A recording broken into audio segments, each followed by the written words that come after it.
वाराणसी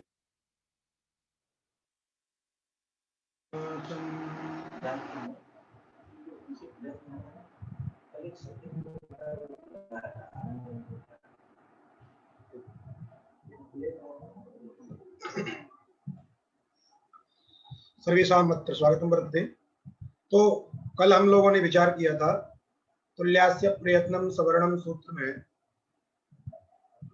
उससे पिछले पाठ में उच्चारण स्थानों की चर्चा हुई, किस वर्ण का कौन सा उच्चारण स्थान है, इस विषय पर चर्चा हुई। उसके पश्चात गत पाठ में प्रयत्नों के विषय में चर्चा हुई, किस वर्ण का कौन सा प्रयत्न है, उन यत्नों के भेद पहले बताए। यत्नो द्विधा, आभ्यंतरो बाह्यश्च, और आभ्यंतर के 5 भेद बताए। स्पृष्ट, ईषद स्पृष्ट, ईषद विवृत, विवृत और संवृत। पुनः स्पृष्ट प्रयत्न किन वर्णों का होता है, इस पर कहा कि जो स्पर्श संज्ञक वर्ण होते हैं, जिन वर्णों की स्पर्श संज्ञा होती है उनका स्पृष्ट प्रयत्न होता है। शंका होने पर स्पर्श संज्ञा किनकी होती है, पुनः ग्रंथकार ने आगे लिखा था कादयो मावसानाः स्पर्शाः। क से लेकर के म पर्यंत जो वर्ण है 25, उनकी स्पर्श संज्ञा होती है और उन्हीं स्पर्श संज्ञक वर्णों का स्पृष्ट नामक प्रयत्न होता है। दूसरा प्रयत्न आभ्यंतर, ईषद विवृत, ईषद विवृतम ऊष्मणाम। ऊष्मणाम इत्युक्ते ऊष्म संज्ञक वर्णानां, केच ऊष्म संज्ञक वर्णाः। तो ऊष्म संज्ञक वर्णों के बारे में कहा सलह ऊष्माणः। सल प्रत्याहार में आने वाले जो वर्ण है उनको ऊष्म संज्ञक वर्ण कहते हैं, इसलिए उनका ईषद विवृत प्रयत्न है। ईषद स्पृष्ट, स्पृष्ट, ईषद स्पृष्ट, ईषद विवृत, ईषद विवृतम ऊष्मणाम, एक बीच में रह गया स्पृष्ट, ईषद स्पृष्ट। ईषद स्पृष्ट वर्ण जो है अंतस्थ संज्ञक वर्णों का था और ईषद विवृत जो है ऊष्म संज्ञक वर्णों का। और विवृत जो प्रयत्न है चतुर्थ, वो स्वरों का। स्वर से तात्पर्य हमारा अच से है, टकारादि चांत समुदाय तत्तर घटक वर्ण है। और पंचम जो भेद बताया था संवृत, वो संवृत के लिए एक विचित्र बात लिखी उन्होंने, ह्रस्वस्यावरणस्य प्रयोगे संवृतम प्रक्रिया दशायां विवृत वेद। ह्रस्व जो आकार है उसका प्रक्रिया दशायां, ह्रस्वस्यावरणस्य प्रयोगे, पहले प्रयोग दशा फिर प्रक्रिया दशा। प्रयोग दशा का तात्पर्य है उच्चारण काल और प्रक्रिया का तात्पर्य है शास्त्र प्रवृत्ति वेला।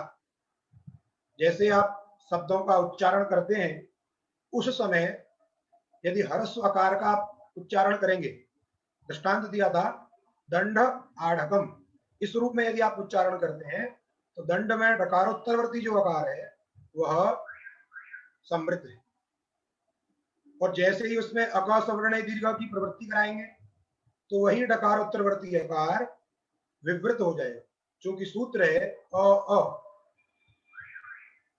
क्यों विवृतम अनुद्य संवृतो अनेन विधीयते, संवृत आकार का पहले विधान किया जाता है और जब कोई अन्य सूत्र लगता है उसकी दृष्टि में वह सूत्र सिद्ध हो जाता है, क्योंकि वह अष्टाध्यायी का सबसे अंतिम का सूत्र है।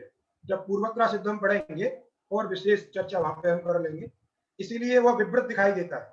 जब शास्त्र कोई लगता है सूत्र की प्रवृत्ति होती है तो उसको विवृत ही दिखाई देता है, अतः विवृत को लेकर के समान प्रयत्न मान करके वहां पर तत्त कार्य जो सवर्णादि है वह हो जाती है। इस प्रकार आभ्यंतर प्रयत्नों का निरूपण करने के पश्चात बाह्य प्रयत्नों का निरूपण किया, जो कि 11 प्रकार के हैं। उनमें बताया हस प्रत्याहार में आने वाले जो वर्ण है हस संवार घोषाश्च, हस प्रत्याहार में आने वाले जो वर्ण है उनका संवारनाद घोष, और खरो विवारा श्वासा घोषाश्च, खर प्रत्याहार में आने वाले वर्णों का विवार श्वास घोष। इस रूप में निरूपण करने के पश्चात जो अवान्तर प्रश्न थे अब इसमें ग्रंथकार ने उदात्त अनुदात्त स्वरित के विषय में नहीं लिखा, क्योंकि उच्चैरुदात्तः नीचैरुदात्तः समाहार स्वरितः इन सूत्रों में पहले ही बता दिया गया है कि अच के ही भेद होते हैं, इसलिए अचों का जो बाह्य प्रयत्न है वह उदात्त अनुदात्त स्वरित है।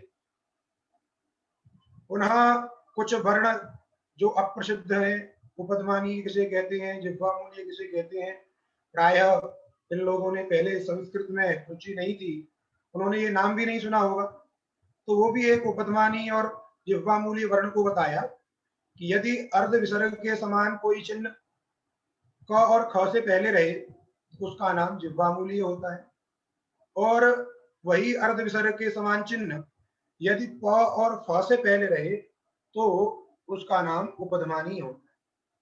इस प्रकार वर्णों का निरूपण करने के पश्चात एक पाणिनि शिक्षा का श्लोक की हमने व्याख्या की थी, जिसमें 63 अथवा 64 वर्णों का निरूपण किया गया था। तुराविंशतिरेकश्च स्पर्शानाम पंचविंशति इत्यादि रूप में उसकी व्याख्या करने के पश्चात अब उन सवर्णों का बोधक जो सूत्र है अनुदित सवर्णस्य चा प्रत्यय, उसके विषय में कुछ सामान्य चर्चाएं हो गई थी। पुनः हम लोग अनुदित सवर्णस्य चा प्रत्यय सूत्र को लेकर के ही विचार आरंभ करते हैं। तो बताया था कि ये सूत्र सवर्ण ग्राहक है। जैसे दृष्टांत दिया था, दो मित्रों की मित्रता रहने पर भी कोई अन्य व्यक्ति स्मरण कराए कि ये दोनों मित्र हैं, इन दोनों को जब भी बुलाना एक साथ बुलाना, या एक को बुलाने पर दूसरा स्वयं आ जाएगा क्योंकि वो उसका मित्र है, इस रूप में ग्राहक अर्थात बोध कराने वाला, बताने वाला, वह सूत्र है अनुदित सवर्णस्य चा प्रत्यय। आज परीक्षा हमने एक भेजी थी जो है गूगल क्लास के माध्यम से, 10 क्वेश्चन उसमें दिए थे, कुछ लोगों ने उसमें गड़बड़ी की है, ध्यान दें। सवर्ण संज्ञा विधायक सूत्र हमने पूछा था, तो किन्हीं किन्हीं लोगों ने वहां पे लिखा है अनुदित सवर्णस्य चा प्रत्यय, जबकि यह सूत्र सवर्ण संज्ञा नहीं करता है, सवर्णों का ग्रहण कराता है। सवर्ण संज्ञा करने वाला सूत्र है तुल्यास्य प्रयत्नम सवर्णम। कई लोगों ने कुछ कुछ उत्तर भी गलत दिए हैं। किसी ने हरस्व संज्ञा विधायक सूत्र को लिख दिया हरस्वम लघु। ये हरस्वम लघु हरस्व संज्ञा नहीं करता है, हरस्व को लघु कहते हैं, लघु की हरस्व संज्ञा होती है, ये परस्पर अभेदान्वय प्रतिपादन कर रहा है। हरस्व संज्ञा करने वाला सूत्र पीछे आपने पढ़ा था ऊ कालो जरस्व दीर्घ प्लुतः, उसमें हरस्व संज्ञा, दीर्घ संज्ञा और प्लुत संज्ञा एक तीनों बताई गई थी। हरस्वम लघु जो सूत्र है वो लघु के साथ में हरस्व का अभेदान्वय प्रतिपादन करता है, अर्थात लघु को हरस्व भी कहते हैं। अब यदि कोई कहे कि नहीं लघु की हरस्व संज्ञा हो रही है, संज्ञा संगी भाव बन जाएगा, तो पुनः आपको लौट करके आना पड़ेगा उकालो जरस्व दीर्घ प्लुतः में ही। इसलिए हरस्व संज्ञा करने वाला सूत्र उकालो जरस्व दीर्घ प्लुतः ही है। तो उन प्रश्नों को भी आप पुनः दोबारा देखें, क्या है, सामान्य प्रश्न थे, पुनः कल हम प्रयास करेंगे और आपको प्रश्न मिले, आप लोग गूगल क्लास से ले सकते हैं। तो अनुदित सवर्णस्य चा प्रत्यय संज्ञा सूत्र है, कौन सी संज्ञा करता है, तो सवर्ण ग्राहक, सवर्णों का बोध कराना। क्यों, संज्ञा क्या होती है, बोधक होती है, तो वैसे ही ये सूत्र भी बोधक है। किसका बोधक है, तो कहा अप्रत्यय अण सवर्णस्य बोधकम और उदिच्च सवर्णस्य बोधकम। तो दो दल हुए इसमें, संज्ञा दल और संगी दल। तो सवर्ण से षष्ठ्यंत जो है वह संगी दल है, षष्ठ्यंत जो दल है सवर्णस्य ये संगी है, और अप्रत्यय विशिष्ट यह भी संज्ञा है। उदित संज्ञा कस्य, तब कहा सवर्णस्य। अप्रत्यय अण संज्ञा कस्य, सवर्णस्य। इस रूप में संज्ञा संगी को आपने जाना और बताया था इसके दो वाक्य करने। दो वाक्य का तात्पर्य है इसमें अलग अलग दो वाक्य बनाइए। अप्रत्यय को केवल अण का विशेषण करना है, अप्रत्यय अण, अप्रत्यय अण सवर्णस्य, और बोधकम का अध्ययन कर लेना है। तो अप्रत्यय अण सवर्णस्य बोधकम एक वाक्य हो गया। उसके पश्चात दूसरा वाक्य बनाइएगा उदिच्च सवर्णस्य बोधकम, उदिच्च सवर्णस्य बोधकम, इस तरीके से 2 वाक्य करिए। अब अप्रत्यय में पहले प्रत्यय को जाने, क्योंकि प्रति अभावक ज्ञानम प्रति प्रतियोगी ज्ञानम कारणम, हमने पिछली बार बताया था अननुनासिक के विषय में। वैसे ही न प्रत्यय इति अप्रत्यय तरी प्रत्यय पदेन किम, तो स्वयं ग्रंथकार ने लिखा प्रतीयते अर्थात विधीयते, जो प्रतीत होता है अर्थात जिसका विधान किया जाता है उसे प्रत्यय कहते हैं अर्थात विधेय कहते हैं। दृष्टांत कल दिया था, इको यणची सूत्र है, आने वाला है, इको यणची सूत्र से यण का विधान किया जाता है। किसके स्थान पर किया जाता है? इक के स्थान पर किया जाता है। तो जिसके स्थान पर किया जाता है उसको उद्देश्य कहते हैं, स्थानीय कहते हैं। और जो आता है अर्थात जिसका विधान किया जाता है वह आदेश होता है, जिसे हम विधेय कहते हैं। तो स्थानीय को उद्देश्य कहते हैं, आदेश को विधेय कहते हैं। और यह निश्चित है कि जो स्थानीय होता है वो षष्ठ्यंत होता है और जो आदेश होता है वह प्रथमांत होता है। तो आगे जब भी जिन सूत्रों में आपको षष्ठ्यंत पद दिखाई देगा इसलिए आप उसको स्थानीय समझेंगे, और जो प्रथमांत पद सुनाई देगा उसको आदेश, आगम भी जो है प्रथमांत ही होते हैं अर्थात विधेय समझेंगे। तो उद्देश्य विधेय भाव उनको कहा जाता है। वैसे ही यहां भी समझे आप, इन्होंने क्या कहा कि प्रतीयते अर्थात विधीयते, जिसका विधान किया जाए उसको विधीयमान कहते हैं, और जिसका विधान न किया जाए उसको अविधीयमान कहते हैं। जैसे इको यणची सूत्र के द्वारा इक के स्थान पर यण का विधान किया जाता है, अतः इक वहां पर उद्देश्य है, स्थानीय है, और यण वहां विधेय है अर्थात आदेश है। इसीलिए यण का विधान हो रहा है अतः वह विधीयमान है, अविधीयमान नहीं है। इक का विधान नहीं हो रहा है अतः इक वहां पर अविधीयमान है। अच भी है वहां पे, अची सप्तम्यंत है। सप्तम्यंत जो होता है वो निमित्त होता है। सप्तम्यंत पंचम्यंत जो होते हैं वे दोनों के दोनों निमित्त होते हैं। उनके रहने पर, जैसे कहते हैं कि आप यदि रहेंगे तो मैं अध्ययन करूंगा, या आप यदि रहेंगे तो मैं खाना खाऊंगा, तो आप किसी को कहते हो ये रहेंगे तो इनके रहने पर। वैसे ही इको यणची सूत्र भी कहता है अच के रहने पर, अच यदि रहेगा उत्तर में तो मैं इक के स्थान पर यण करूंगा। इसलिए सप्तम्यंत और पंचम्यंत जो पद हैं वे निमित्त होते हैं, तो निमित्त भी विधीयमान नहीं होता है। अतः अच पद से बोध्य जो भी है वो भी विधीयमान नहीं है, वे भी अविधीयमान है। यदि इक से अब दीर्घ आकार, दीर्घ ईकार, प्लुत उकार इत्यादि कुछ भी पड़े रहेगा तब भी वहां पे यण की स्थिति होगी। क्यों? क्योंकि वह अणत्वेन विधीयमान, अर्थात अण घटक जो अच है उसको कहिए अच रूप जो अण है उसके रहने पर यण होगा, क्योंकि वहां वह अविधीयमान है। यण केवल विधीयमान है, उसका विधान किया जा रहा है।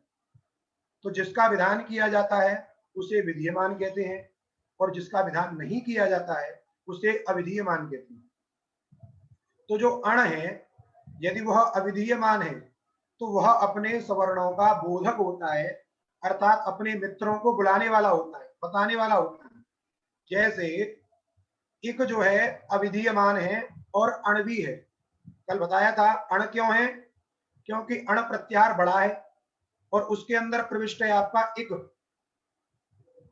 ये भी ध्यान अभी बताएंगे आपको कि अणदित सवर्ण से चा प्रत्यय में जो अण प्रत्याहार है वह पर्णकार तक लेना है, लण सूत्र के णकार तक लेना है। तो उसी के अंदर इक प्रत्याहार भी आ जाता है, अच प्रत्याहार भी आ जाता है, यण प्रत्याहार भी आ जाता है। तो ये सभी क्या है? अण भी है। जैसे ब्राह्मण, क्षत्रिय, शूद्र इत्यादि में अपने अपने विशेष धर्म के रहने पर भी उनका सामान्य धर्म जो मनुष्यत्व है वो उनमें रहता है। वैसे ही अचपद बुद्ध जो वर्ण है उनमें अचपद बुद्धता के रहने पर भी वे अणपद से भी बुद्ध हैं। इसलिए अचरूप जो अण, उनको हम कहते हैं अचरूप अण। जैसे ब्राह्मण रूप मनुष्य, क्षत्रिय रूप मनुष्य, वैसे ही अचरूप अण, इक रूप अण और यण रूप अण, तीनों के तीनों अण हैं, लेकिन उनमें से विधीयमान और अविधीयमान कौन कौन है? तो दो आप निश्चित करिए, इक और अच ये दोनों अविधीयमान है, यण केवल विधीयमान है। अतः अविधीयमान जो अण है अर्थात ई उ री री एक पद से बोध्य और अच से बोध्य जो अ ई उ री री नौ, ये सब अपने सवर्णों का बोध कराए हैं, आपको याद करना पड़ेगा। तुल्यास्य प्रयत्नम सवर्णम, ई के सवर्ण सवर्णों का सवर्ण संज्ञा ई की जो है किसके साथ में होती है? तो ई के साथ में ही होगी, ई की सवर्ण संज्ञा ई के साथ में होगी। क्यों? ई के 18 भेद हैं, अ ई उ री एसाम वर्णानाम प्रत्येकम अष्टादश भेदा, पहले कह चुके हैं।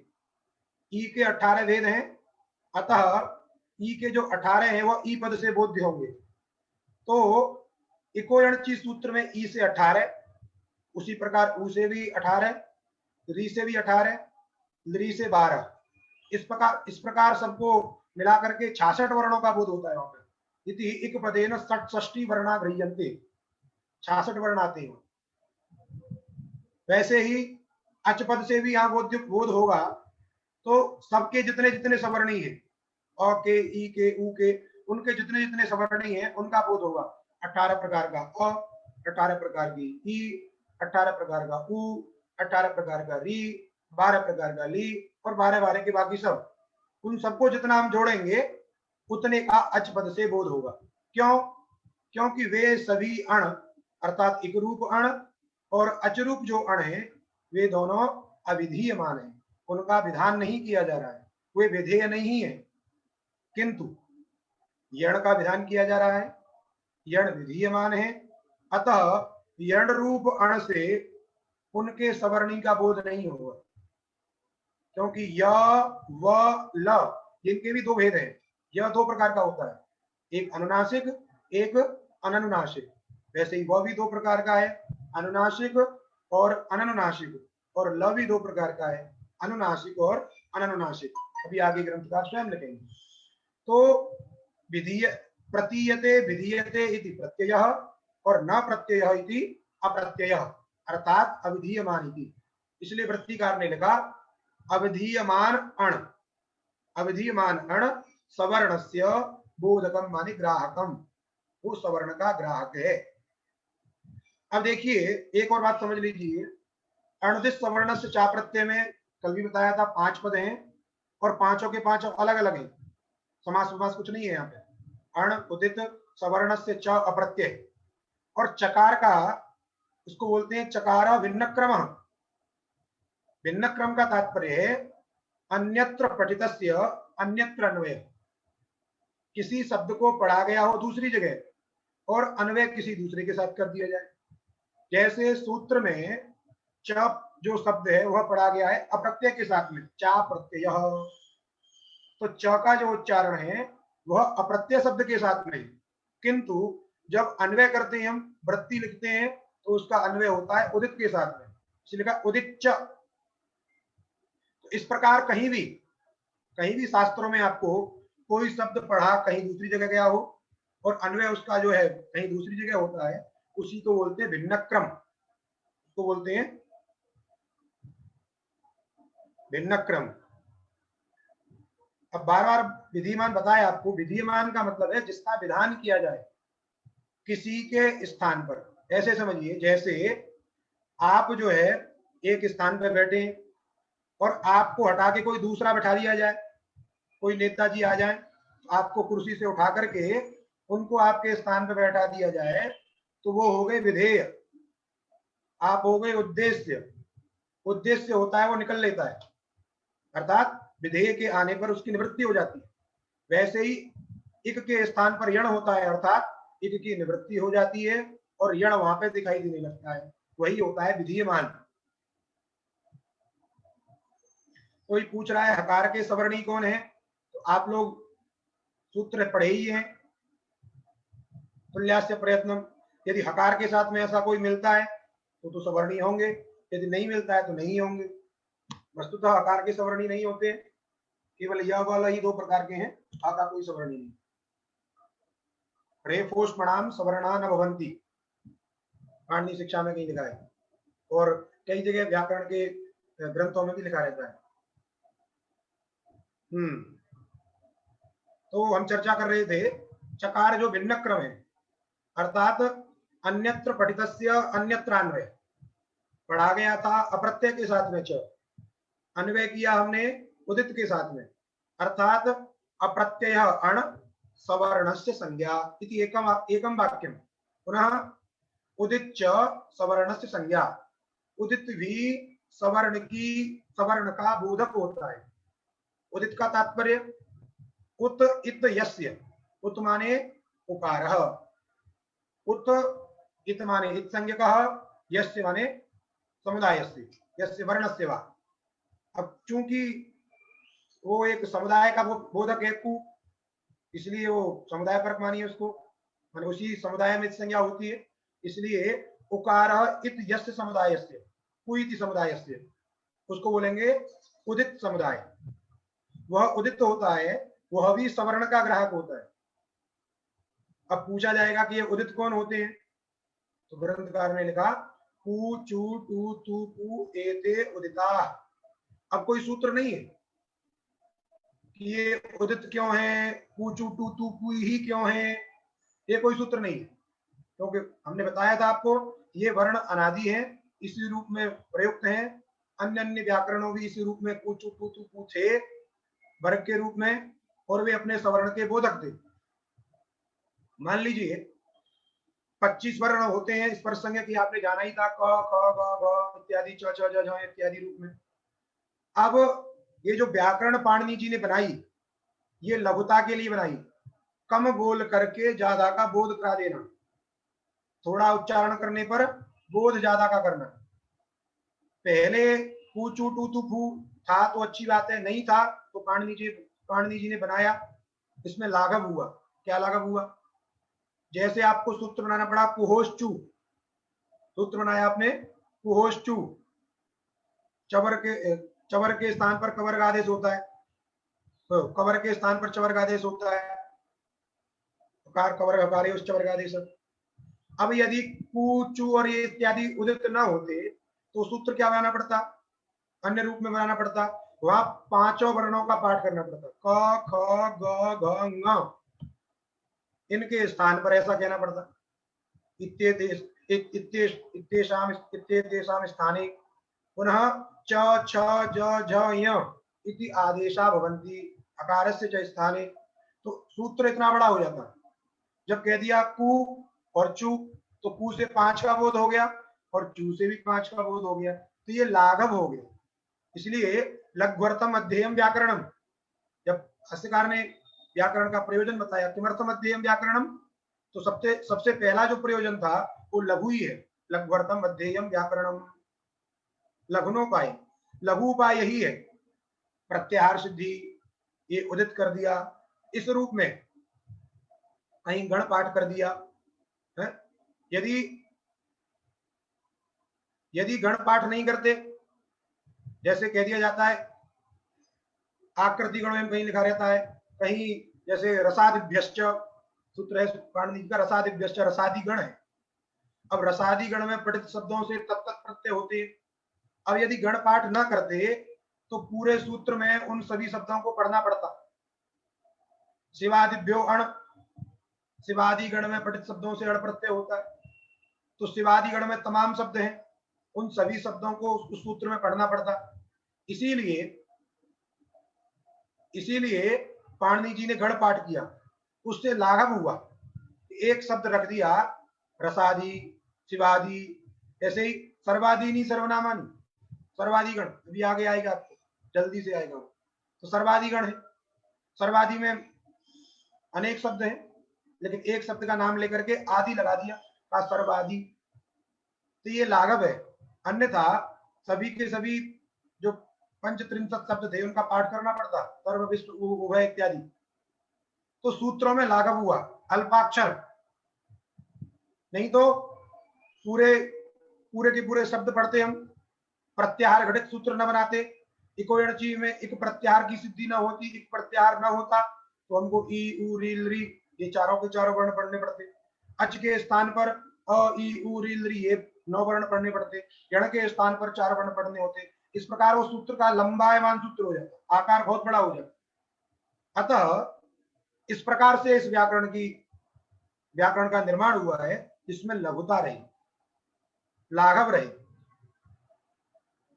इसीलिए कू चू टू तू कू ऐसा कहने पर भी लाघव होता है। कू कह देने से बस एक उच्चारण किया, कू बोध हो गया आपको 5 का।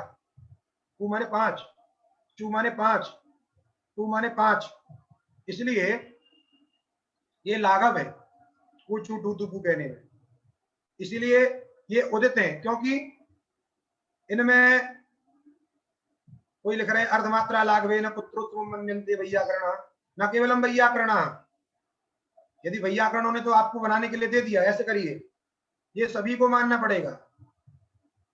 यदि किसी को उच्चारण करना हो, इको यणची सूत्र का उच्चारण करना हो, तो कोई कहे कि नहीं मैं इको यणची का उच्चारण करके ई उ रील री अ ई उ रील री इत्यादि रूप में उच्चारण करूंगा तो उसको गौरव होगा। तो उसके लिए भी ये बहुत लाघव है उसमें। अतः कू टू तू कू एते उदिता, ये सब उदित हैं, अर्थात ये भी अपने सवर्णों के ग्राहक हैं। अब सवर्णों के ग्राहक हैं, इनके सवर्णी कौन है? तो क के सवर्णी कौन है? तो क ख ग घ ङ क्यों है? सवर्ण संज्ञा क की ख के साथ में कैसे होगी? तो तुल्यास्य प्रयत्न में जाइए आप। तुल्यास्य प्रयत्न कहता है ययोः वर्णयोः तालवादि स्थानम आभ्यंतर प्रयत्नश्च परस्परम तुल्यम तयो मिथा सावर्ण्यम भवति। तरी देखिए, क का उच्चारण स्थान कंठ, ख का उच्चारण स्थान कंठ। अब आभ्यंतर प्रयत्न मिलाइए, क का आभ्यंतर प्रयत्न आपने स्पृष्ट, ख का आभ्यंतर प्रयत्न स्पृष्ट। अतः क और ख का समान स्थान और समान आभ्यंतर प्रयत्न होने के कारण क और ख की परस्पर में सवर्ण संज्ञा है। वैसे ही ग के साथ में, घ के साथ में, ङ के साथ में, अतः क ख ग घ ङ इन पांचों की परस्पर में सवर्ण संज्ञा है। अतः जब कहा कि जो कु है माने उदित है, वह अपने सवर्णों का बोधक होगा, सवर्णों का ग्रहण कराएगा, सवर्णों का स्मरण करेगा। तो क कह देने से क ख ग घ ङ इन 5 वर्णों का बोध हो जाता है। वैसे ही चू में, वैसे ही अन्य अन्य वर्णों में, क्योंकि जो अकुह विसर्जनीय नाम कंठा में कू चू इत्यादि रूप में उच्चारण स्थान बताए गए और प्रयत्न सबका जो समान है। अब क की च के साथ में सवर्ण संज्ञा नहीं है। आभ्यंतर प्रयत्न के समान होने पर भी चूंकि 25 वर्णों का आभ्यंतर प्रयत्न स्पृष्ट ही है, फिर भी उन 25 की परस्पर में सवर्ण संज्ञा नहीं है, उच्चारण स्थान भेद है। क का उच्चारण स्थान कंठ है, ई का उच्चारण स्थान च का उच्चारण स्थान तालु है। अतः समान होने चाहिए दोनों के दोनों, दोनों के दोनों। वैसे ही उस क की अ के साथ में सवर्ण संज्ञा नहीं होती है, यद्यपि दोनों का उच्चारण स्थान कंठ है, अपूर्व विसर्जनीय नाम कंठ, अ का भी कंठ है और क का भी कंठ है, लेकिन आभ्यंतर प्रयत्न दोनों का भिन्न है। अ का आभ्यंतर प्रयत्न विवृत, क का आभ्यंतर प्रयत्न स्पृष्ट। इसीलिए समान प्रयत्न न होने के कारण प्रयत्न कृत भेद है। अतः इन दोनों की अर्थात अ और क की भी परस्पर में सवर्ण संज्ञा नहीं होती है। तो केवल एक अर्थात न तो समान उच्चारण स्थान को लेकर के सवर्ण संज्ञा करनी है और न ही समान प्रयत्न को, आभ्यंतर प्रयत्न को लेकर के सवर्ण संज्ञा करनी है, अपितु ये दोनों के दोनों समान होनी चाहिए, तभी उन वर्णों की परस्पर में सवर्ण संज्ञा होगी। तो कूचू टू तू कू एते उदितः, ये उदित हैं, अर्थात ये भी अपने सवर्णों के ग्राहक हैं। कू कहने से जहां भी जिन जिन सूत्रों में कू कहा जाएगा, चू कहा जाएगा, वहां पर कू से 5 वर्णों का, चू से 5 वर्णों का, अर्थात उनके जो जो सवर्णी वर्ण है उन सभी का ग्रहण होगा, अर्थात बोध होगा।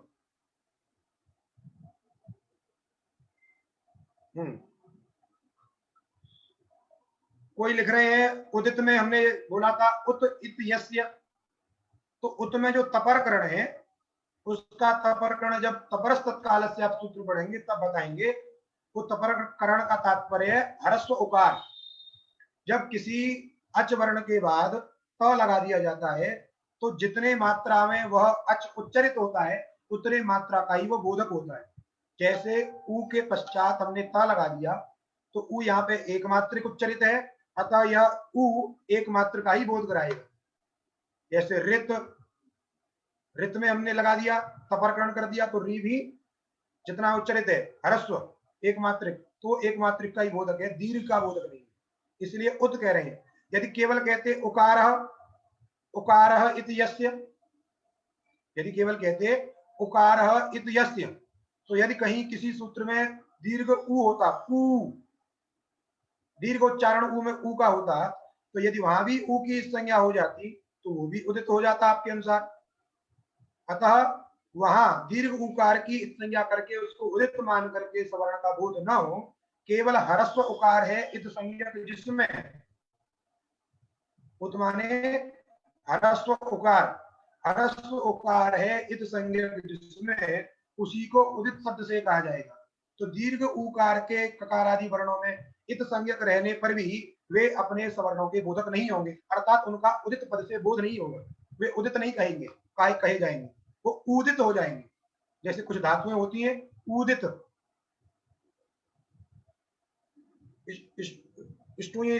अन्य अन्य धातु जब पढ़ेंगे आप जो है आगे, इसमें स्वरत उदित होगा उसमें कहा है, तो उदित धातु भी होती है, वहां आपको समझ में आएगा। एवं बताया आपको कि ये कूचु टूतु कु सवर्णों के बोधक हैं। अब आपके मन में संदेह हो सकता है कि अप्रत्यय का अन्वय जैसे आपने अण में किया है वैसे ही अप्रत्यय का अन्वय उदित में आपने क्यों नहीं किया। तो उसको आप ऐसे समझिए कि कूचु टूतु कु ये जो उदित है ये चाहे विधीयमान रहे चाहे अविधीयमान रहे, ये अपने सवर्णों के बोधक होते ही हैं। जैसे कोष्ठु सूत्र में कु जो है उद्देश्य है अर्थात स्थानीय है, अविधीयमान है, और चू जो है विधेय है, आदेश है अर्थात विधीयमान है। तो दोनों जो है कु और चू एक विधीयमान है एक अविधीयमान है, फिर भी दोनों के दोनों अपने सवर्णों के बोधक होते हैं। यदि यहां पर भी हम बोलते अप्रत्यय विशेषण यदि चू में भी कर देते हैं उदित में भी कर देते तो उसका भी अर्थ होता अविधीयमान उदित भी सवर्णों का ग्राहक होता है। तब दिक्कत क्या होती, कोष्ठु सूत्र में चू से केवल च का बोध होता, उसके और जो सवर्णीय छ छ ज ज य इत्यादि इनका बोध न होता। क्यों? क्योंकि अविधीयमान जो उदित है वही आपके अनुसार बोधक होता, वो तो विधीयमान है। अतः अन्य अन्य जो प्रयोग जैसे प्रांग प्रयोग आपको बनाना है, प्रांग प्रांचौ प्रांच, वहां पे वहां के स्थान पे च के स्थान पे आप न करते हो, न के स्थान पे प्रांग प्रांचौ प्रांच न करते हो, पिन प्रत्यय इत्यादि करते हो। पिन प्रत्यय वहां भी विधेय के रूप में है, जो भी आप करते हैं वहां पे वो भी अपने सवर्ण का बोध न कराता। तो कु से न का, क से न का बोध नहीं होता, कोष्ठु में च से य का बोध नहीं होता। इस रूप में उनका बोध न होने के कारण वो तत्त प्रयोग सिद्ध न हो पाता। इसीलिए अप्रत्यय जो विशेषण है वह उदित का नहीं है, केवल अण का ही है। इसलिए हमने दो वाक्य बनाए जिससे आपको स्पष्ट प्रतीत होता रहे कि यह जो अप्रत्यय शब्द है, अप्रत्यय जो विशेषण है केवल अण का ही है, उदित का नहीं। अतः इस बात को भी स्पष्ट करें कि उदित चाहे विधीयमान हो चाहे अविधीयमान हो, किसी भी प्रकार का उदित हो वह अपने सवर्णों का बोधक अर्थात ग्राहक होता है। अतः ये सूत्र जो है अनुदित सवर्ण से चा प्रत्यय जो सूत्र है यह सवर्ण ग्राहक सूत्र है। पुनः ध्यान दें, सवर्ण ग्राहक सूत्र है, सवर्ण संज्ञा विधायक सूत्र नहीं है।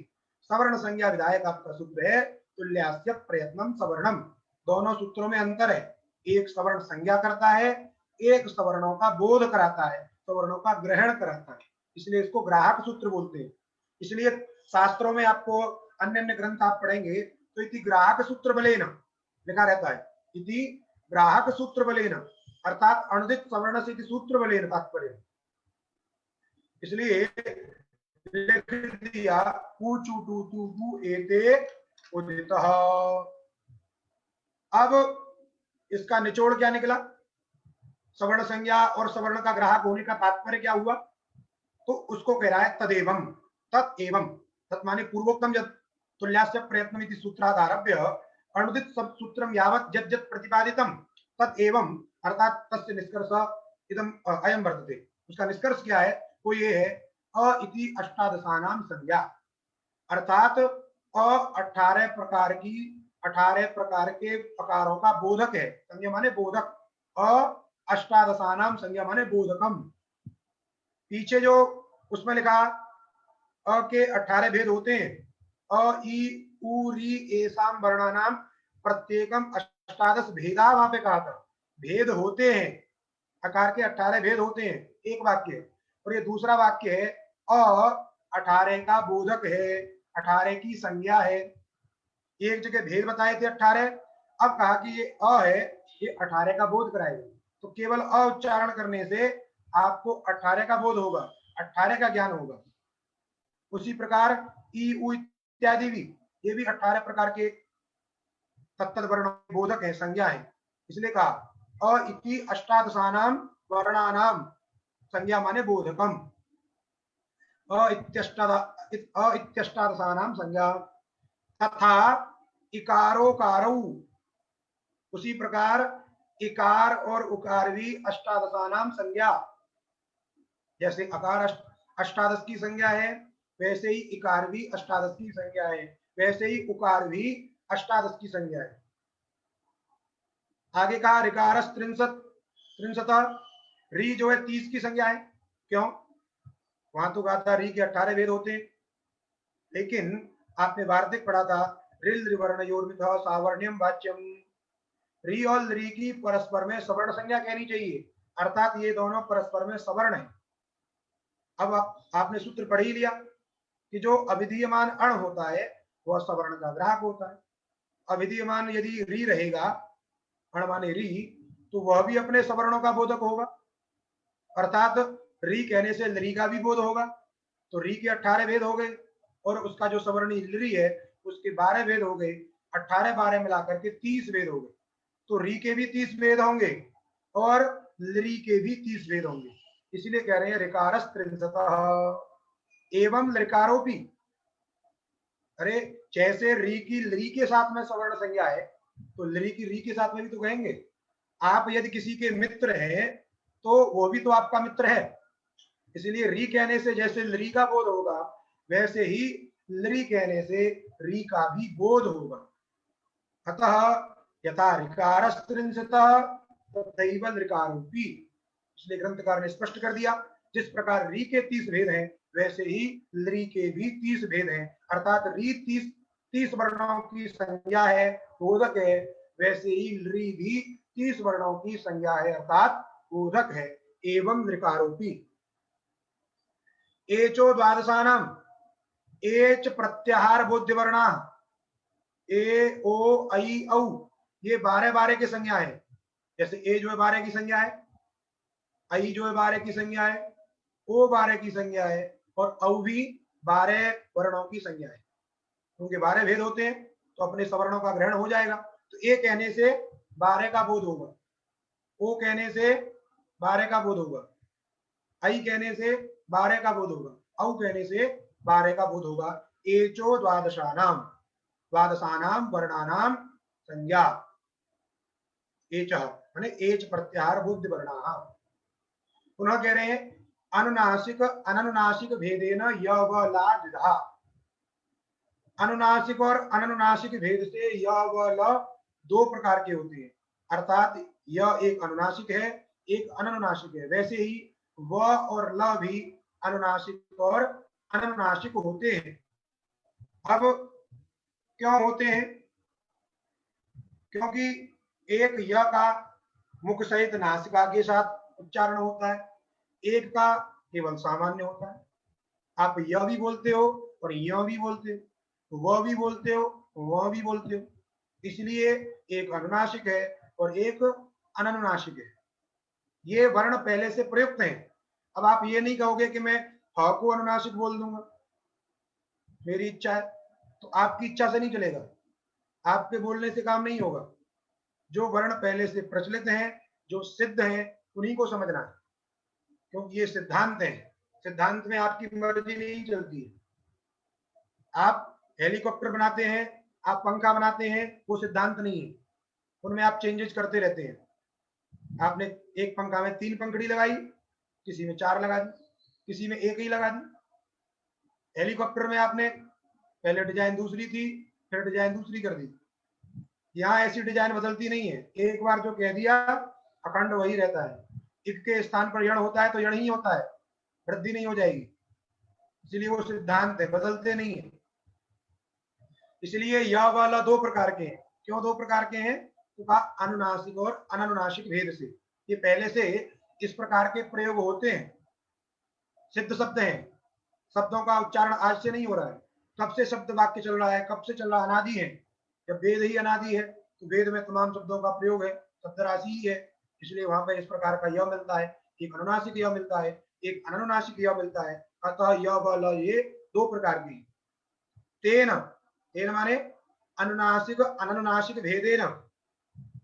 चूंकि ये यह वाला 2 प्रकार के हैं, इनके 2 भेद हैं, अतः तेन अननुनासिकास्ते द्वयो द्वयो संज्ञा। ते अनुनासिका, तेन अनुनासिकास्ते द्वयोः द्वयोः संज्ञा माने बोधकम। तेन माने अनुनासिक अननुनासिक भेदेन, यतो हि एतेषाम् अनुनासिक अननुनासिक भेदः, अतः एतेषां सर्वेषाम् अनुनासिक अननुनासिक भेद सत्वेन द्वयो द्वयो संज्ञा। अर्थात 2 के बोधक है, यह भी 2 का बोधक है, वह भी 2 का बोधक है, और ल भी 2 का बोधक है। तेन अनुनासिकाः, अनुनासिका माने अननुनासिकाः, अर्थात यह सामान्य शुद्ध य, शुद्ध य, शुद्ध व, शुद्ध ल, अननुनासिकाः ते माने यबलाः द्वयोः द्वयोः अनुनासिक अननुनासिकयोः संज्ञा माने बोधकम। तेन का तात्पर्य है, पुनः समझ लीजिए, शब्दकार तेन माने अनुनासिक अननुनासिक भेद सत्वेन अननुनासिकाः, अर्थात अनुनासिक रहिताः शुद्ध शुद्ध शुद्ध स्वरूपाः, ते माने यवलाः वर्णाः द्वयो द्वयोः अनुनासिक अननुनासिकयोः संज्ञा माने बोधकम। इस प्रकार से आपको शब्दों को समझना है। अब सवर्ण संज्ञा की चर्चा हो गई, सवर्ण ग्राहकता की चर्चा हो गई।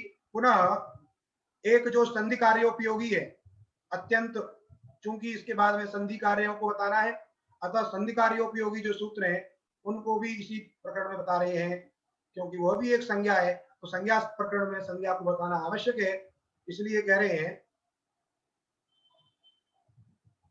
परः सन्निकर्षः संहिता, परः सन्निकर्षः संहिता, ये भी संज्ञा विधायक सूत्र है।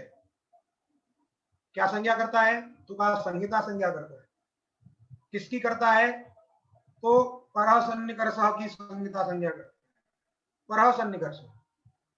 अब क्या है सन्निकर्ष, क्या है परः, तो इसको बात को उनको समझना है। संहिता तो एक नाम है जिसको कि आप बोलते हो संधि, संहिता माने संधि। संधि किसे कहते हैं? परः सन्निकर्ष को संधि कहते हैं। जैसे 2 व्यक्ति यदि दूर दूर हैं, उनमें आपस में भेद है, उनमें लड़ाई है, तो वो अलग अलग रहते हैं, जब संधि हो जाती है एक साथ मिल जाती है। जैसे 2 राजा युद्ध करते हैं, परस्पर भिन्न भिन्न रहते हैं, और कदाचित उनमें संधि हो जाती है, मैत्री हो जाती है, एक मदभाव हो जाता है, अर्थात वो पास पास आ जाते हैं। तो संहिता का भी मतलब यही है। वर्ण जब एक विशेष अधिक काल का व्यवधान ले लेते हैं, जैसे आपने एक राम शब्द का उच्चारण किया और थोड़ी देर पश्चात 10 मिनट बाद, 1 घंटे बाद, 2-3 दिन बाद आपने श्याम शब्द का उच्चारण किया, तो राम और श्याम जो शब्द हैं ये दोनों संहित शब्द नहीं हुए, इनकी संधि नहीं है, ये दोनों विभिन्न कालीन हो गए हैं। अब काल का समय, काल तो समय रहता है, एक वर्ण का भी आप उच्चारण करते हो तो उसमें भी समय लगता है। जैसा कि हमने कहा था मात्रा, प्रत्येक वर्ण का कोई ना कोई काल है, क्योंकि काल सभी का परिच्छेदक है। धन्यानाम जनक कालः जगताम आश्रयो गतः, सभी का परिच्छेदक काल है। सभी चीज काल में रहती है। यहां तक कि जब परमात्मा जन्म लेता है वह भी काल के बंधन में बनता है। एक निश्चित काल के लिए वह भी अवतरण लेता है, अवतरित होता है। तो काल को, यद्यपि वो काल शक्ति उसके वशीभूत है, फिर भी उस काल का अतिक्रमण कोई नहीं करता है। एक निश्चित काल तक वो रहते हैं।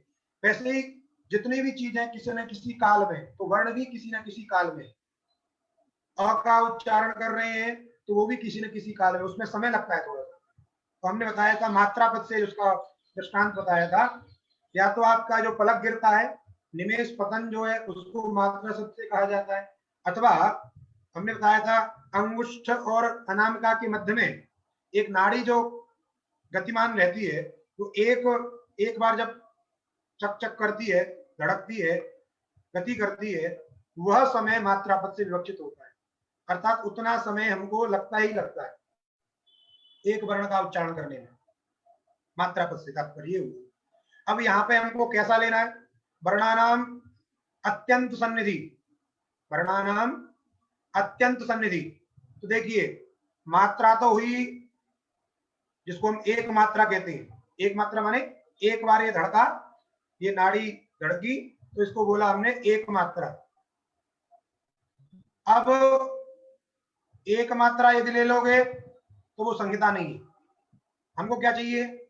उससे आधा समय धड़के नहीं वो नाड़ी, अर्थात नाड़ी धड़के तो दो वर्णों का उच्चारण हो जाना चाहिए, तब तो संहिता रहती है। क्योंकि अत्यंत सन्निधि का तात्पर्य क्या है?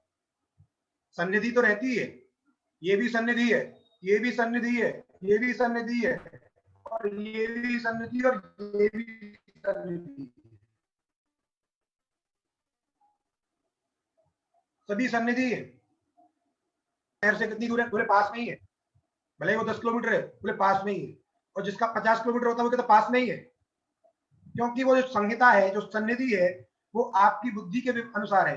आप कभी कभी 10 किलोमीटर को भी बहुत पास समझते हैं, और कभी कभी 50 किलोमीटर को भी बहुत पास समझते हैं।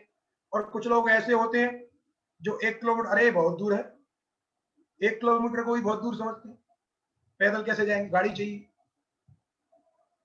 स्कूल जाने के लिए आजकल सभी लोग उपयोग करते हैं, अरे हमको कॉलेज जाना है, स्कूल जाना है, पैदल कैसे जाएंगे? तो उनके लिए जो सन्निधि है वो अब ऐसी सन्निधि है जैसे ऑनलाइन।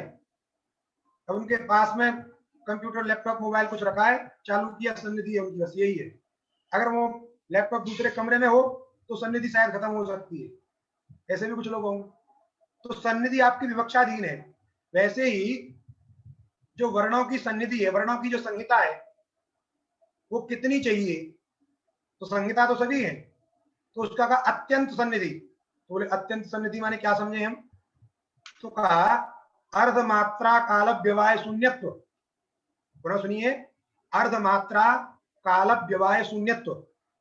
आधी मात्रा, जब दो वर्णों का आप उच्चारण कर रहे हो तो उनके मध्य में जो गैप रहेगा, जो व्यवधान रहेगा, वो आधी मात्रा तक तो हमको स्वीकार है। आधी मात्रा से यदि अधिक हो गया, आधी मात्रा से यदि अधिक व्यवधान हो गया तो वहां सन्निधि नहीं रहेगी। जैसे आपने निश्चित कर दिया कि 1 किलोमीटर की परिधि में यदि कोई दुकान है, कोई स्कूल है, तो हमारे पास है, और 1 किलोमीटर के आगे यदि रहेगा तो हमारी पहुंच से बाहर है, वो दूर है हमारे लिए। वैसे ही ग्रंथकारों ने निश्चित कर दिया, यदि दो वर्णों का उच्चारण करने में आधी मात्रा से कम समय लगता है, आधी मात्रा तक भी लगता है, तब वो सन्निधि है, तब वो संहिता है।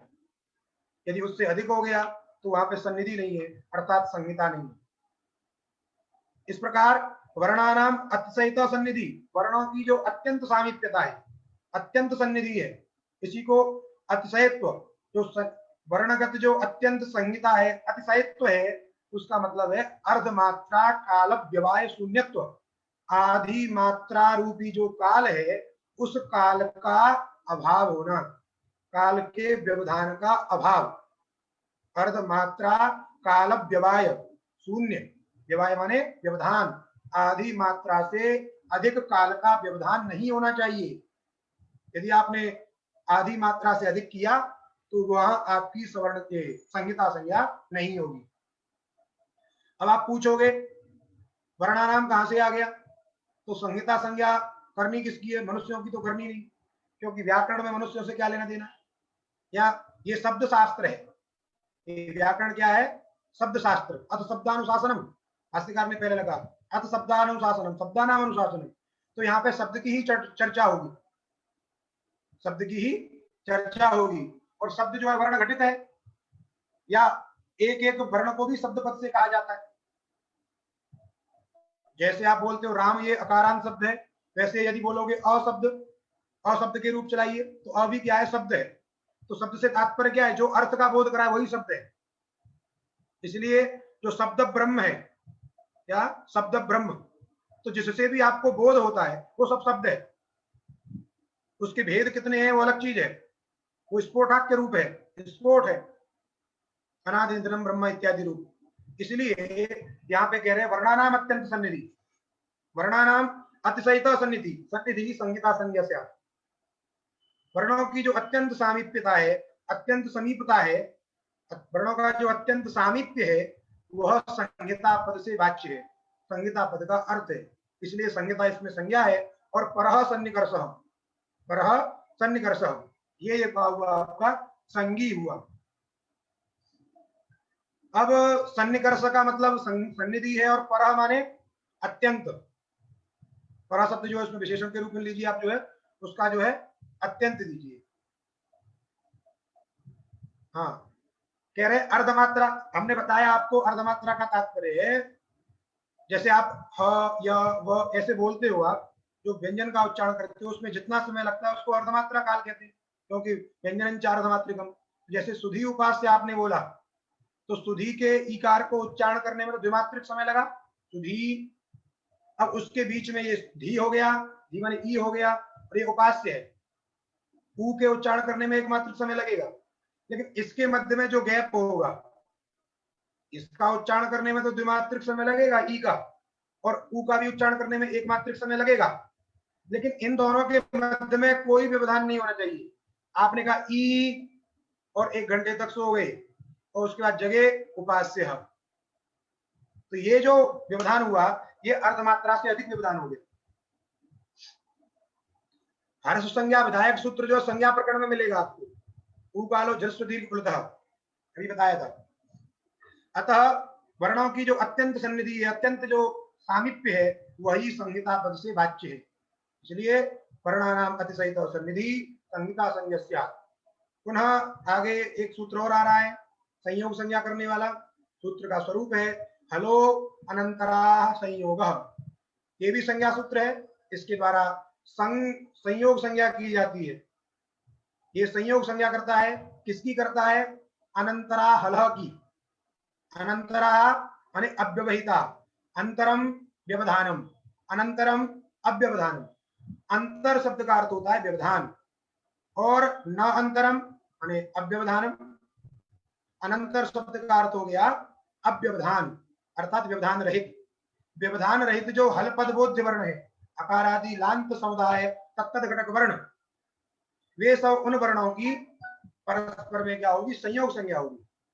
ध्यान दीजिए, अनंतरा हलः, अनंतरत्व विशिष्टाः हल वर्णाः संयोग संज्ञकाः भवन्ति। अनंतरत्व विशिष्ट जो हल वर्ण है, अनंतर शब्द का अर्थ बताया अव्यवधान, क्योंकि न अंतरम अनंतरम, अंतर शब्द का अर्थ होता है व्यवधान। ये न चांतर धौ सूत्र पढ़ेंगे आप, अंतर माने व्यवधानम और अनंतरम माने अव्यवधानम। जैसे अब ध्यान दीजिएगा, व्यवधान और अव्यवधान कहाँ होता है? प्रत्येक जगह जब कोई विजातीय चीज आ जाती है तो व्यवधान होता है। हला में प्रथमा विभक्ति है, संयोग संज्ञा विधायक सूत्र है, हला प्रथमा का बहुवचन है, अनंतरा हलः संयोग संज्ञा प्रथमा बहुवचन। संज्ञा विधायक सूत्रों में प्रायः संज्ञा और संगी पद दोनों क्या होते हैं? प्रथमांत होते हैं, इसलिए अभेदान्वय होता है। जो अनंतरा हल है वही संयोग है, जो संयोग है वही अनंतर हल है। तो हम बता रहे थे जो व्यवधान और अव्यवधान की चर्चा है। व्यवधान कहाँ होता है? जब कोई विजातीय चीज होती है, जैसे कोई मनुष्यों का समुदाय हो और उस मनुष्य के समुदाय में कोई पशु बैठ जाए तो उस पशु का व्यवधान हो जाता है। आप बैठ के गप लगा रहे हो और शेर आ जाए देखिए फिर व्यवधान होता है कि नहीं होता है, आप तुरंत भग दोगे वहां से।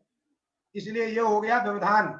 जब कोई विजाति, कभी सड़क पे आप जाते हो तो गाय खड़ी रहती है या अन्य अन्य पशु कुत्ते इत्यादि खड़े रहते हैं, तो वो अपने समुदाय बना के खड़े रहते हैं, तो वो उनका समूह है और कोई मनुष्य पहुंच गया वहां तो भग जाते हैं। तो आप क्या हो गए वहां पे, व्यवधान। वैसे ही शिष्य लोग एक कमरे में बैठ के गप लगा रहे हैं और तुरंत गुरुजी आ गए, तो वहां भी क्या हो गया, गुरुजी के आने से व्यवधान हो गया। या गुरुजी लोग कहीं बैठ के गप लगा रहे हैं, कोई शिष्य आ गया तो गुरुजी के बीच में व्यवधान हो गया। तो जो समान सजातीय जो चीज है, उन सजातियों में तो व्यवधान नहीं होता है, लेकिन ये कोई विजातीय आ जाता है, जैसे आपके समान उम्र वाला यदि रहेगा तो आपको कोई टेंशन नहीं, आओ बैठो, आप सीधे तो आओ आओ आओ बैठो। यदि कोई आपसे बड़ी उम्र वाला आ जाता है तो आप लोग या तो जो बात करे उसको टॉपिक को चेंज करते हो, आप खड़े हो जाते हो, इस प्रकार से।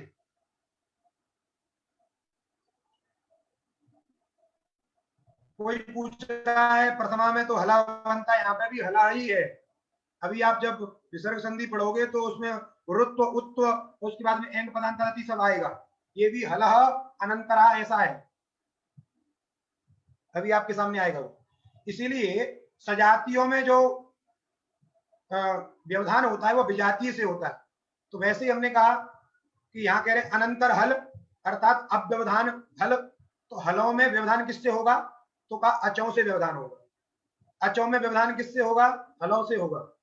अच जो है सजातीय है, एक जाति है उनकी है, अच तो रूप जाति है उनकी, और हलों की क्या जाति है, हल जाति है। तो हल समान जाति है, हल हल, और जो अच अच है वो समान जाति है। तो जब भी व्यवधान होगा, अचों में यदि व्यवधान होगा तो हल से होगा, और हलों में व्यवधान होगा तो वो अच से होगा। चूंकि हल से विजातीय है अच और अच से विजातीय है हल। अब यहां उन्होंने कहा है अनंतरा हल अव्यवधान विशिष्टा हल, तो व्यवधान किससे होगा, अचों से होगा। इसलिए वृत्तिकार ने लिख दिया है अजभी अव्यवहिता। अजभी माने अच वर्ण के, अच वर्णों से, अच वर्णों से अव्यवहित जो हल है, जिन हल वर्णों में, जिन हल वर्णों में अच का व्यवधान नहीं रहता है, जिन हल वर्णों में अच का व्यवधान नहीं रहता है उनको क्या कहते हैं, ऐसे जो हल हैं उन हल वर्णों की संयोग संज्ञा होती है। अजभी अव्यवहिता हल, अचों के व्यवधान से शून्य, अचों के व्यवधान से शून्य जो हल वर्ण है उनकी संयोग संज्ञा होती है, उनका नाम संयोग होता है। मान लीजिए जैसे ये ह है और ये य, इनके बीच में कोई भी अच वर्ण नहीं है, तो उस ह की इस य के साथ में क्या होगी, सवर्ण संज्ञा होगी, क्योंकि ये दोनों वर्ण ह और य ये अच के व्यवधान से रहित है। पुनः संज्ञा प्रकरण का, लघु सिद्धांत कौमुदी के संज्ञा प्रकरण का ये अंतिम सूत्र है सुप्तिगंतम पदम, ये भी संज्ञा विधायक सूत्र है, इसके द्वारा पद संज्ञा की जाती है। इसलिए पदम में पदम जो है ये संज्ञा पद है और सुप्तिगंतम ये संज्ञी पद है। पद किसे कहते हैं, तो कहा सुप्तिगंतम को पद कहते हैं, सुप्तिगंतम को पद कहते हैं। पद किसका नाम है, सुप्तिगंत का। तो सुप्च तिंच इति सुप्तिंगौ और तौ अंते यस्य, वे दोनों अंत में जिसके उसको कहेंगे सुप्तिगंत, माने सुबंत और तिगंत। चाहे किसी के अंत में सुप रहे, चाहे किसी के अंत में तिंग रहे। सुप से तात्पर्य है स्वादि पांत समुदाय तत्त घटक वर्णा। सौज समौट सूत्र में सुप प्रत्याहार बनेगा। सौज समौट सूत्र के सु से लेकर के और जो अंतिम है सुप का प, वहां तक सुप प्रत्याहार है, जिसमें 21 विभक्तियां आती हैं, सु औजस अम औसस काव्याम विष इत्यादि। तो ये 21 विभक्तियां जिसके बाद, जिसके पीछे रहेंगी, जिसके अंत में रहेंगी, उसको सुबंत कहेंगे। वैसे ही तिंग, तिंग माने तिप्तजी सूत्र में, तिप्तजी के ती से लेकर के और मईन के न तक तिंग प्रत्याहार बनता है, उसमें 18 विभक्तियां आती। तिंग भी विभक्ति है, जैसे शुभ विभक्ति है वैसे ही तिंग भी विभक्ति है। विभक्तिश्च शुभ तिंगौ विभक्ति संज्ञा, शुभ की भी विभक्ति संज्ञा होती है और तिंग की भी विभक्ति संज्ञा होती है। इस प्रकार सुप प्रत्याहार बोध्य वर्ण, बोध्य जो है विभक्तियां जिसके अंत में रहे, तिंग पद बोध्य जो प्रत्यय है वो जिनके अंत में, जिस शब्द के अंत में रहेंगे उसको हम क्या कहेंगे, पद कहेंगे। जैसे आपने कहा राम, विसर्गांत राम, रामसु, तो राम के पश्चात आपने सु जोड़ दिया है, तो राम के अंत में सु है, इसलिए ये क्या है, सुबंत है। अतः सुबंत होने से इसकी क्या होगी, पद संज्ञा होगी। वैसे आपने कहा पच और तिप, पच के बाद में आपने ती जोड़ दिया, पचती, तो ये जो पच है ये समुदाय जो है ये तिगंत समुदाय है, क्योंकि तिग्म प्रत्याहार बोध्य जो ती है वो उसके अंत में है, इसलिए इसको बोलेंगे तिगंत। और जो तिगंत होता है वह पद भी होता है, पद संज्ञा होती है। इसलिए सुप और तिंग अर्थात सुबंत की और तिगंत की पद संज्ञा होती है। इस प्रकार आपने संज्ञा प्रकरण को यहाँ पे समझा। अब कल हम कुछ प्रश्न आपको भेजेंगे गूगल क्लास में, आप लोग वहां जाके उनका उत्तर दीजिएगा। हम जानबूझ के वैकल्पिक प्रश्न नहीं रख रहे हैं, जिससे पता लगेगा कि